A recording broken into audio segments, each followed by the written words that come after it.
అంటే ఇక్కడ నాకు తెలియని విషయాలు చాలా చెప్పేశారు. బేసిక్ ఏంటంటే దీనికి నాకు ఎట్లా రియాక్ట్ అవ్వాలంటే రెండు ఉన్నాయి. ఒకటి, అంత మంచి వ్యక్తి నా తండ్రి అవటం, ఇప్పుడు ఆయన లేకపోవటం అది బాధగా, అంటే I can't express it. The same time అంత మంచి వ్యక్తికి నేను కొడుకుగా పుట్టడం నిజంగా నా అదృష్టం. 30 సంవత్సరాల తర్వాత కూడా ఈరోజు ఇంత టైంకి కూడా ఇంకా ఇక్కడ కూర్చొని మీరు వింటాం కానీ it's not a easy job, ఎందుకంటే నాకు తెలిసి ఎట్లా ఉంటుందనేది. బట్ స్టిల్ మీరు ఆయన మీద ప్రేమతో ఇంతసేపు ఉండి ఇంతమంది ఆయన చెప్పే విషయాలన్నీ వాళ్ళ పాత ఫ్రెండ్స్ కానీ అందరూ చెప్పేసి ఇంతమంది ఓపికగా వింటున్నారంటే ఆయన మీద ఉన్న గౌరవం, అంటే అట్లాంటి వ్యక్తి అనమాట ఆయన.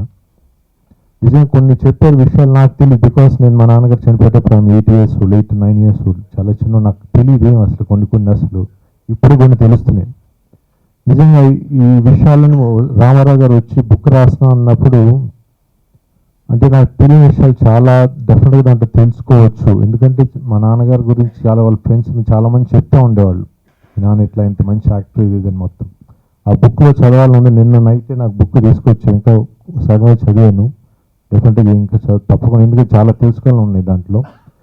ప్లస్ కానీ ఈ ఒక బుక్ మా నాన్నగారు హిస్టరీ అన్ని తీసుకొచ్చి ఒక బుక్లో పెట్టి ఇచ్చినందుకు దానికి అది ఎట్లా మీకు థ్యాంక్స్ చెప్పాలో తెలియదు, బికాస్ దానికి వెళ్ళగట్లేను.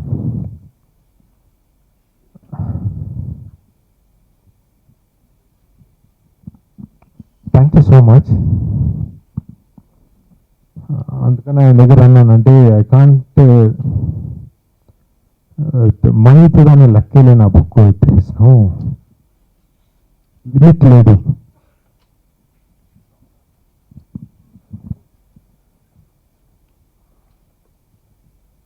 ఇంకోటి ఏంటంటే చాలా మంది ఇన్స్పైర్ చేశారు నా ఫాదర్, కానీ ఆయన చాలా మంచి యాక్టర్ ఇది అంటూ ఉండేవాళ్ళు, కానీ నాకు తెలిసేది కాదు, నాకు తెలియదు కూడా. బికాస్ తను డ్రామాలో చాలా మంచి యాక్టర్, చాలా బాగా యాక్ట్ చేస్తారు ఇది అని చెప్తూ ఉండేవాళ్ళు. డైరెక్షన్లో కూడా ఆన్ సెట్స్ అసలు అంటే ఒక ఇన్సిడెంట్స్ చెప్తూ ఉండేవాళ్ళు అనమాట.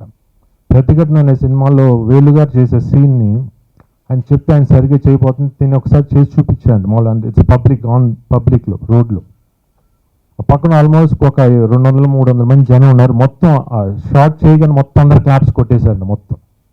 దాంతో మళ్ళీ వేలుగారు వెళ్ళి, నేను చేయలేను కృష్ణ నీలాగా, నా వల్ల ఇప్పుడు నేను చేస్తే అందరు నవ్వుతారు, ఎట్లా అంటే లేదన్నా మీరు చేయండి, మీ స్టైల్ మీరు చేయండి అంటే అంత మంచి ఆర్టిస్ట్ అన్నారు. కానీ నేను ఎప్పుడు అంటే నేను చూడలేదు, నాకు చూడటానికి అవకాశం వచ్చింది మీ సినిమాలో అర్ధరాత్రి స్వతంత్రంలో.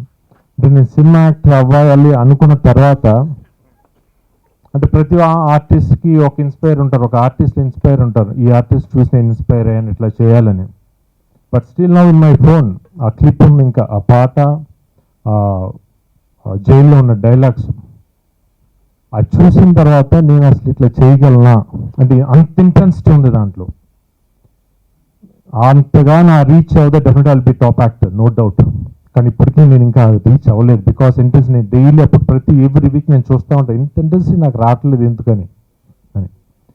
పర్ఫార్మెన్స్ కానీ డైలాగ్ డెలివరీ కానీ అప్పుడు అర్థమైంది ఎందుకు అంతమంది చెప్తున్నారు తను అంత మంచి ఆర్టిస్టు, అంత మంచి డైరెక్టర్. సినిమాలు చూసాం కానీ బట్ అంత డెప్త్ ఉన్నది చాలా తక్కువ అనమాట. అట్లాంటి వ్యక్తికి నేను కొడుకుగా పుట్టడం నిజంగా నా జన్మజన్మల అదృష్టం. అది నేను ఎంత రీచ్ అవుతాను నేను తెలియదు కానీ, బట్ స్టిల్ ఏ రోజుకైనా I'm the son of T Krishna.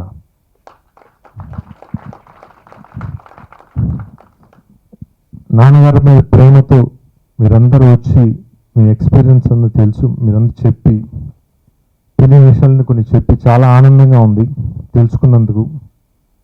At the same time నాన్నగారు బుక్, నాన్నగారు లేరు అని మళ్ళీ ఇంకోసారి అనుకోవటం అది కొంచెం బాగా, but still it's very happy, ఎందుకంటే నాన్నగారు ఇప్పుడు మాత్రమే ఉన్నారని ఒక ఫీలింగ్ ఉంటుంది.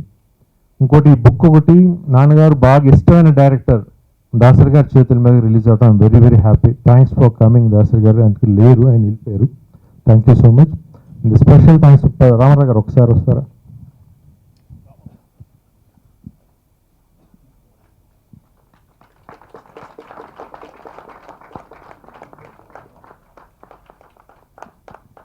Thank you so much sir. మీకు దీంతో డబ్బులతో ఇచ్చిన రుణం తీర్చుకోలేను. Thank you so much, because it is one of a great moment in my life. దానికి ఏం చేయాలి, నేను మీ దగ్గర ఒక 100 books తీసుకుంటాను. It's not for value, that's for a వెళ్ళగట్లేదు. Thank you so much.